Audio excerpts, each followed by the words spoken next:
Hi my lovely friend, আজ দেখুন কি নিয়ে চলে এলাম। ভীষণ পছন্দের একটা আইটেম, খুবই মজাদার। জানি না আমার মতো কার কার পছন্দ, আমার তো ভীষণ পছন্দ। দেখুন কি, ইয়েস, বাটন মাশরুম। এটা যে এত ফেভারিট আমার ফ্যামিলির, কি বলবো। আপনারা যারা যারা পছন্দ করেন, আমি তো শিওর যে আপনাদেরও লোভ লাগছে নিশ্চয়ই। তো আর কথা না বাড়িয়ে চলুন মাশরুমের একটি রেসিপি দেখে নেই। প্রথমেই যেটা করলাম, প্যানটাকে বসিয়ে একটু তেলটা গরম করে নিয়েছি, তারপর আদা কুচি আর রসুন কুচি সম পরিমাণে দিয়ে দিলাম। তারপর একটু ভাজা ভাজা হতে হতে ওই যে মাশরুমগুলো ছিল সেটাকে একটু হালকা সেদ্ধ করে নিয়েছিলাম, সেই মাশরুমগুলো এই তেলের মধ্যে দিয়ে দিয়েছি। এটা আপনারা বাটার দিয়ে করতে পারেন, কিন্তু আমার কাছে বাটারটা ছিল না, তাই আমি তেলের মধ্যেই আজকে করেছি। তারপর এটার মধ্যে দিয়ে দিলাম একটু লবণ আর দিয়ে দিলাম একটু চিলি ফ্লেক্স। ভীষণ মজা। সেদ্ধ করে নিয়ে একটু এভাবে বাটারের মধ্যে টস করে নিলে দারুণ একটা ফ্লেভার আসে, খেতেও কিন্তু অনেক মজা লাগে। তো আমি তো আজকে করছিলাম তেলের মধ্যে, আপনারা বাটার এখানে ইউজ করে নিতে পারেন। তারপর কিছুক্ষণ ভাজা হয়ে যাওয়ার পর 2 মিনিটের মতো, তারপর আমার কাছে ফ্রোজেন করা ছিল কিছুটা সবুজ ক্যাপসিকাম, সেটাই দিয়ে দিলাম। চৌকো করে কেটে নিয়েছি, আপনারা আপনাদের পছন্দ মতন করে কিন্তু কেটে নিতে পারেন। আর যদি আপনাদের কাছে কি বলে এটাকে, ক্যাপসিকামটা যদি ইয়েলোটা থাকে, রেড কালারটা থাকে, তাহলে আরো কালারফুল হয়, দেখতে ভীষণ ভালো লাগে, দিয়ে দিতে পারেন। তো আজকে আমার কাছে গ্রিনটা ছিল, আমি সেটাই ইউজ করেছি। আর এখানে আমি পেঁয়াজগুলোকে 4 টুকরো করে কেটে পাপড়ি করে নিয়েছিলাম।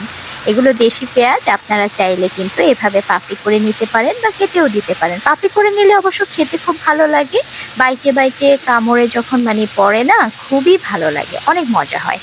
তো এই তো, তারপরে একটু সুগারটা দিয়ে দিলাম টেস্টটাকে ব্যালেন্স করার জন্য। এটাকে হিটটা হাই রেখেই মোটামুটি করে নেবেন, না হলে দেখা যাবে সগি হয়ে যাবে, ক্রাঞ্চিনেসটা থাকবে না। তাই হাই হিটে জাস্ট একের পর এক দিয়ে একটু নাড়াচাড়া করে নেবেন। আর ওই যে বললাম, আপনার ক্যাপসিকামটা আমি যে ফ্রোজেন করে রেখেছিলাম সেটা কিন্তু সে অবস্থায় এনেই আমি এখানে দিয়ে দিয়েছি। ফ্রোজেনটাকে যদি আমি ডিফ্রস্ট করে নিতাম তাহলে কিন্তু একদম সগি হয়ে যেত, কেমন যেন হয়ে যায়, ভালো লাগে না। একদম ডিরেক্ট আপনারা ফ্রোজেনটাই দিয়ে দিবেন।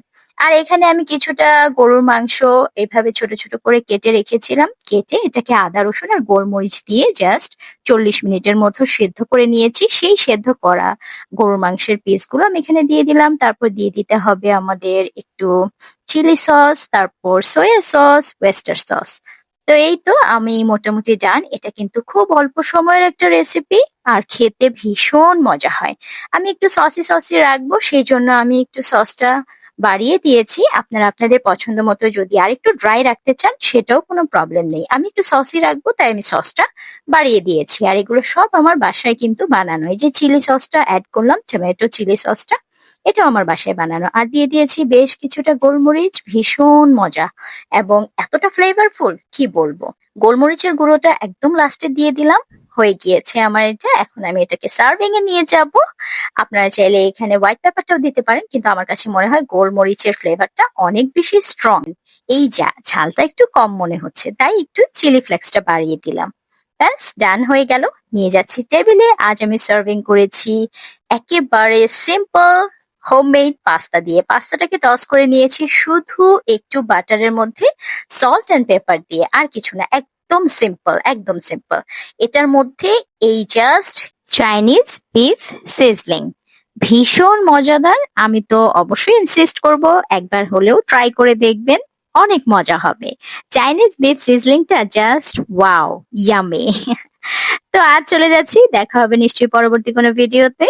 কেমন লাগলো অবশ্যই কিন্তু কমেন্ট করে জানাবেন। ধন্যবাদ।